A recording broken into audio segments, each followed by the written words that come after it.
புனித ஜோவான் எழுதிய பரிசுத்த நற்செய்தியிலிருந்து வாசகம். அதிகாரம் 21, இறை வார்த்தைகள் 1-19 வரை. அக்காலத்தில் இயேசுதம் சீடருக்கு திபேரிய கடல் அருகே மீண்டும் தோன்றினார். அவர் தோன்றியது இவ்வாறு: சீமோன் பேதுரு, திதிம் எனப்படும் தோமா, கலிலேயாவில் உள்ள கானாவைச் சேர்ந்த நத்தனியேல், செபதேயுவின் மக்கள் ஆகியோரோடு இயேசுவின் சீடருள் வேறு இருவரும் கூடியிருந்தனர். அப்போது சீமோன் பேதுரு அவர்களிடம், நான் மீன் பிடிக்கப் போகிறேன் என்றார். அவர்கள், நாங்களும் உம்மோடு வருகிறோம் என்று கூறி போய் படகில் ஏறினார்கள். அன்று இரவு அவர்களுக்கு மீன் ஒன்றும் கிடைக்கவில்லை. ஏற்கனவே விடியற்காலை ஆகியிருந்தது. இயேசு கரையில் நின்றார். ஆனால் அவர் இயேசு என்று சீடர்கள் அறிந்து கொள்ளவில்லை.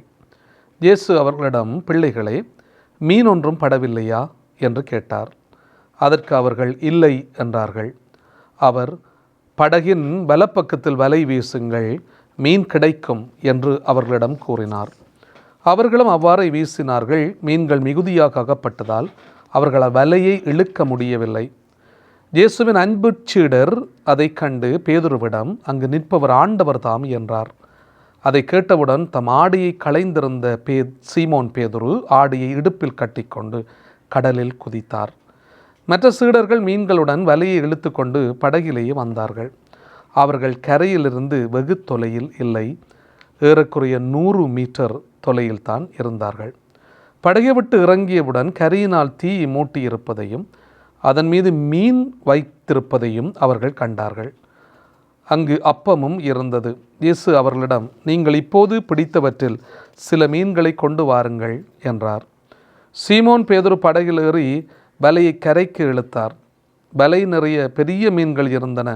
அவற்றின் எண்ணிக்கை 153. இத்தனை மீன்கள் இருந்தும் வலை கிழியவில்லை. இயேசு அவர்களிடம், உணவருந்த வாருங்கள் என்றார். சீடருள் எவரும், நீர் யார் என்று இயேசுவிடம் கேட்க துணியவில்லை.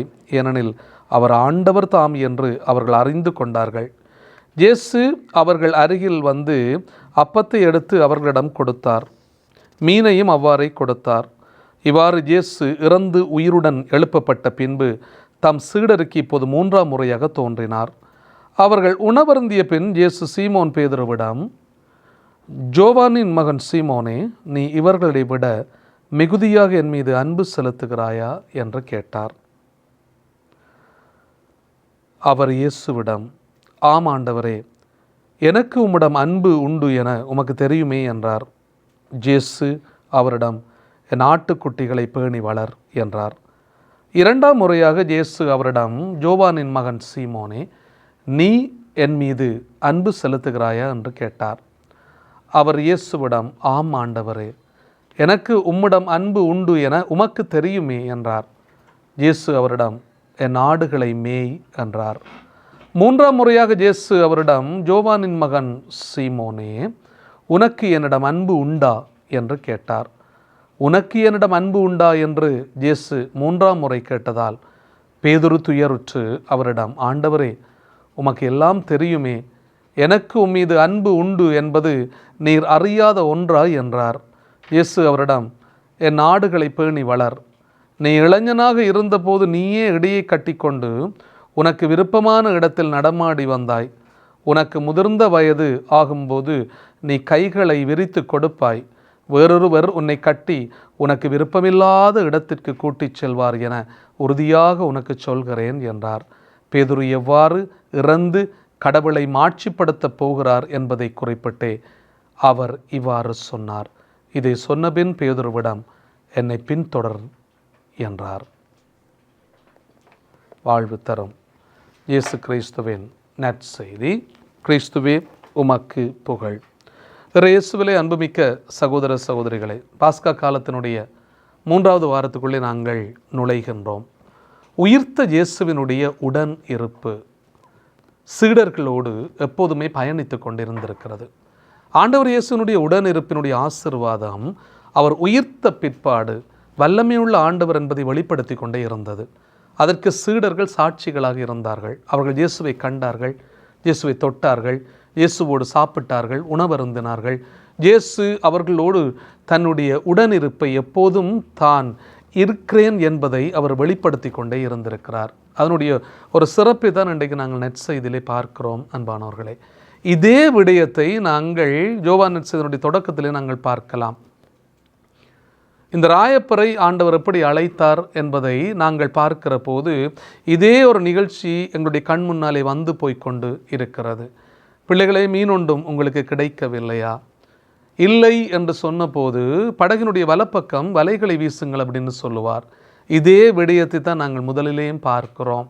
இந்த ராயப்பர் எதுவுமே கிடைக்காமல் சோர்ந்து போயிருக்கின்றார். இரவு முழுவதும் நாங்கள் பாடுபட்டு உழைத்தோம், எங்களுக்கு ஒன்றும் கிடைக்கவில்லை அப்படின்னு சொல்லி ராயப்பர் சொன்னபோது ஆழத்துக்கு தள்ளி கொண்டு போய் உங்கள் வலைகளை மீன்பிடிக்க போடுங்கள் அப்படின்னு சொல்லுவார். பெரும் திரளான மீன்பாட்டை ராயப்பர் கண்டு திகைத்து போகிறார். அன்பானவர்களே, அப்போது ராயப்பர் சொல்லுவார், ஆண்டவரை, பாவி என்னை விட்டு அகன்று போம் என்று சொன்னபோது இயேசு சொல்லுகின்ற வார்த்தை மிக முக்கியமான வார்த்தை. இப்போது நீ மீன்களை பிடித்திருக்கிறாய், இனிமேல் நீ மனிதரை பிடிப்பவன் ஆவாய். அவர்கள் எல்லாவற்றையும் விட்டுவிட்டு இயேசுவை பின்பற்றி செல்லுகின்றார்கள். இதே நிகழ்ச்சியை நாங்கள் இந்த யோவான்சனுடைய கடைசி பகுதிக்கு வருகின்ற போது பார்க்கிறோம். இந்த 21ஆம் அதிகாரத்தில் யோவான் சொல்லுவார், இரவு முழுவதும் இவர்கள் கண் விழித்து எதுவுமே அவர்களுக்கு கிடைக்கவில்லை. அதனாலே ஆண்டவர் சொல்லுவார், பிள்ளைகளே, உங்களுக்கு மீன் ஒன்றும் கிடைக்கவில்லையா? இந்த வல்லமையை நாங்கள் பார்க்கின்ற போது ஆண்டவருடைய உடனிருப்பின் ஆசீர்வாதம் அவர்களோடு எப்போதுமே பயணித்து கொண்டு இருந்தது என்பதை வெளிப்படையாக நாங்கள் இங்கே பார்க்கக்கூடியதாக இருக்கிறது. அவர் ஆண்டவர் தாம் என்று சொன்ன போது ராயப்பர் கடலிலே குதித்து ஆண்டவரை தேடி வருகின்றார். எத்தனையோ விதமான விடயங்கள் அவர்களுடைய வாழ்க்கையிலே நடைபெற்றிருக்கிறது. இயேசுவினுடைய பாடுகள், இயேசுவினுடைய மரணம், இயேசுவினுடைய உயிர்ப்பு, இந்த விசுவாச உண்மைகளை தன்னுடைய வாழ்க்கையில் அவர்கள் அனுபவித்து கொண்டார். ராயப்பரை பொறுத்த மட்டிலே ஆண்டவருக்கு பக்கத்தில் எப்போதுமே அவர் நின்று இருக்கிறார். ஆனால் இந்த சிலுவை சாவை ராயப்பெருனால் ஏற்றுக்கொள்ள முடியவில்லை. அதனால சொல்லுவார், ஆண்டவர் இது உமக்கு வேண்டாம் என்று சொல்லுகிற போது ஆண்டவர் சொல்லுகின்ற வார்த்தை, போ பின்னாலே சாத்தானே, நீ எண்ணுகின்ற எண்ணம் எல்லாம் கடவுளுக்குரியவை அல்ல, மனிதருக்குரிய எண்ணங்களாக இருக்கின்றன, என்னை விட்டு நீ போய்விடு அப்படின்னு சொல்லி ஆண்டவர் சொல்லுகின்றார்.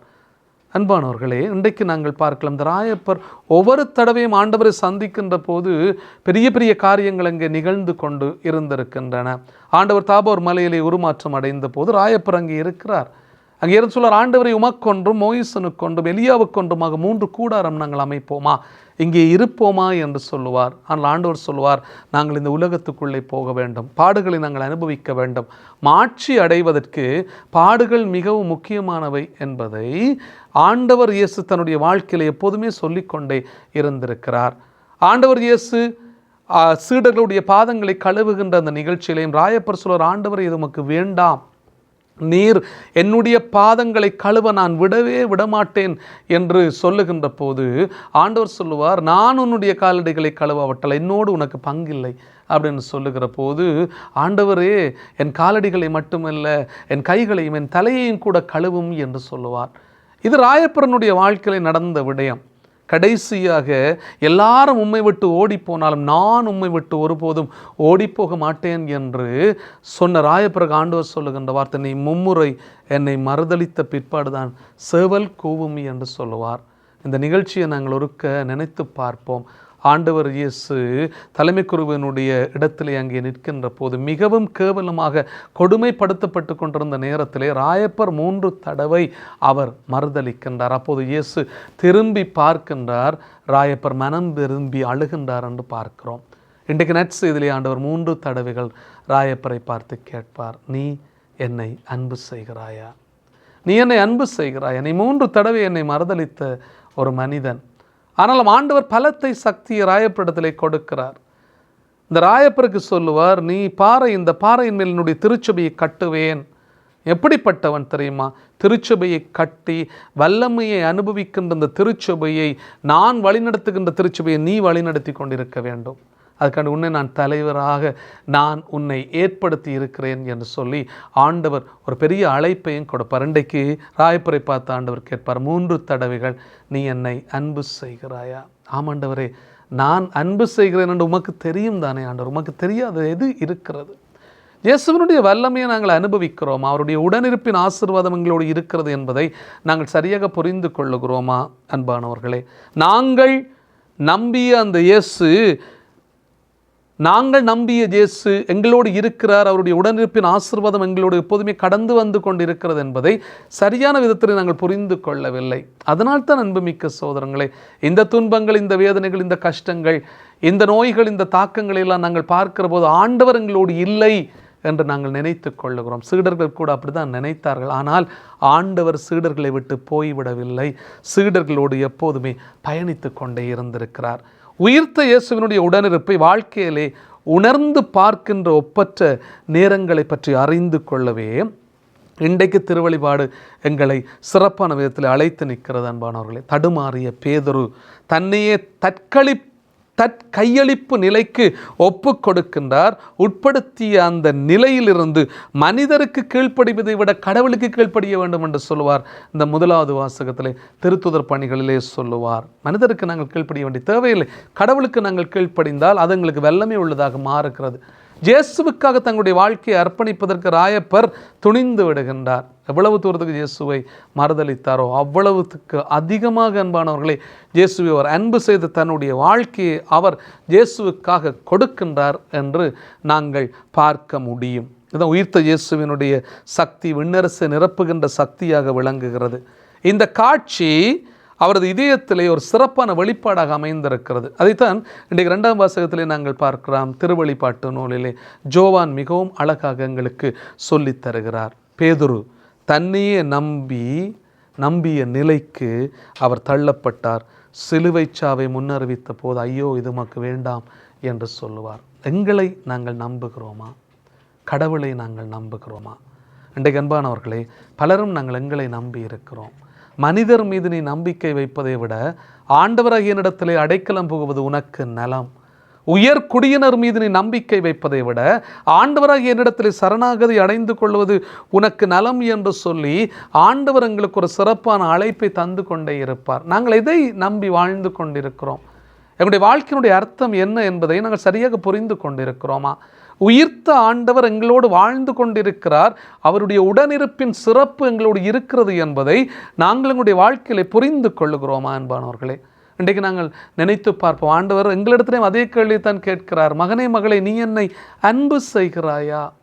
உனக்காக என்னை முற்றுமுழுதாக கொடுத்த ஆண்டவர், உனக்காக இரத்தம் சிந்தின ஆண்டவர், உனக்காக காரியம் உளப்பட்ட ஆண்டவர், உனக்காக கொலை செய்யப்பட்ட ஆண்டவர், உனக்காக ஆண்டவர் நான் உயிர்த்தெழுந்த ஆண்டவர், உனக்காகத்தான் நான் எல்லாவற்றையும் செய்து முடித்திருக்கிறேன். நீ என்னை அன்பு செய்கிறாயா என்று எங்கள் எல்லாரையும் பார்த்து ஆண்டவர் இந்த வார்த்தையை கேட்கிறார்.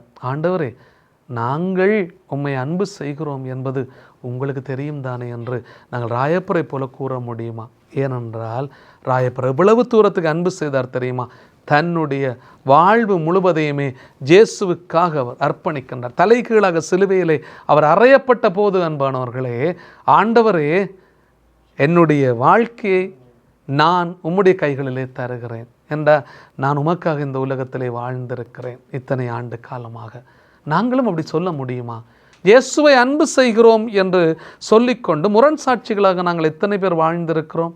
இயேசுவை அன்பு செய்கிறோம் என்று சொல்லிக்கொண்டு பிற மக்களை நாங்கள் பார்க்காமல் இருந்திருக்கிறோம். இயேசுவை அன்பு செய்கிறோம் என்று சொல்லிக்கொண்டு மற்ற மனிதர்களுக்கு உதவி செய்யாமல் இருந்திருக்கிறோம். இயேசுவை நாங்கள் அன்பு செய்கிறோம் என்று சொல்லிக்கொண்டு கொடுக்க மனமில்லாத மக்களாக நாங்கள் வாழ்ந்து முடித்திருக்கிறோம்.